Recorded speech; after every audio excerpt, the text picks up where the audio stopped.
मूलभूत प्रश्न प्रत्येकाच्या मनामध्ये आहे. आम्ही असं ऐकलंय वर्तमानपत्राच्या माध्यमातून की 3 डिसेंबरला त्या देशाचे मुख्य निवडणूक आयुक्त यांनी पॉलिटिकल पार्टीला त्या ईव्हीएम बद्दल बोललेलं आहे. मला आपल्या सगळ्याच्या माध्यमातून एकच त्यांना निरोप द्यायचा, दुसरं काही जास्त बोलायची गरज नाही.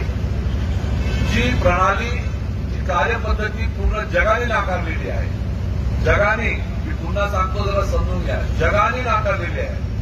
म्हणजे Japan, Germany, Spain, Europe, America, France सगळ्यांनी नाकारलेली आहे. ती कार्यप्रणाली आम्हाला का पाहिजे, हा मूलभूत त्या ठिकाणी प्रश्न निर्माण झालेला आहे.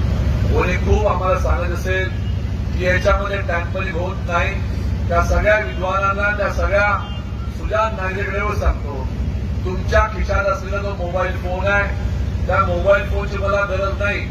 तुम्ही तुमचे जे अकाउंट ऑपरेट करता त्याच्यातले ओटीपी मला देऊन टाका, की 2 मिनिटात सांगून देईल त्याच्यामध्ये टॅम्पर होते काय ते. एक वेळ अशी होती की आम्ही शेतकरी आमच्या शेतामध्ये आम्हाला पाणी सुरू करायचं होतं, तर स्टार्टर मोटरची बटन दाबाला त्या स्टार्टरपर्यंत जावं लागत होतं. आज आमचा शेतकरी घरी बसून स्टार्टर मोटर सुरू करतो, बंदही करतो, सिलेंडर सुद्धा ऑन करतो. आणि आताच काही महिन्या अगोदर चंद्रावरचं यान आपलं थोडं बिघडलं होतं, तर आपल्या ज्या वैज्ञानिक त्यानं भारत देशाच्या भूमीवर बसून ते दुरुस्त केलं होतं. मग इलेक्ट्रॉनिक मशीनचा विषय ट्रान्सफर होतो नाही होतो हे सांगायची गरज नाही. तर कुठलीही इलेक्ट्रॉनिक मशीन असली तर त्याचा सोर्स कोड असतोच.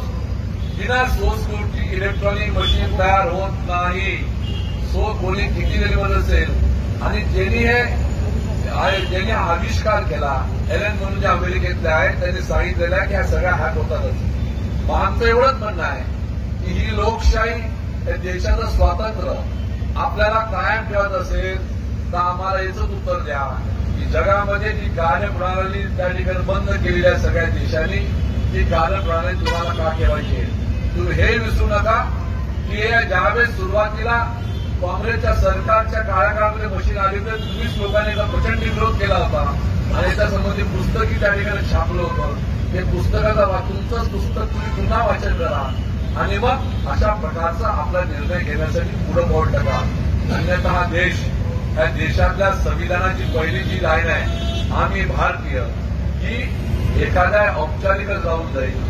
त्या आम्ही भारतीय या गोष्टीचा अर्थ, त्या आम्ही भारतीय गोष्टीचं महत्व आणि त्याचा असलेला भारताच्या लोकांचा सन्मान, स्वाभिमान हे त्यांना कागदावर जाऊ देत, अशी आज परिस्थिती निर्माण झालेली आहे.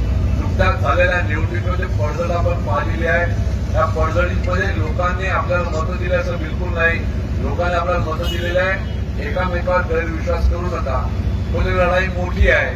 त्या मोठी लढाईमध्ये मोठी त्या ठिकाणी आपल्याला तयारी करावी लागणार आहे. आपण आपल्या परीने नक्कीच लढू आणि लढत असताना लोकांना नक्कीच सांगू की आम्ही त्या संविधानाची जी पहिली लाईन आहे, आम्ही भारतीय आहे.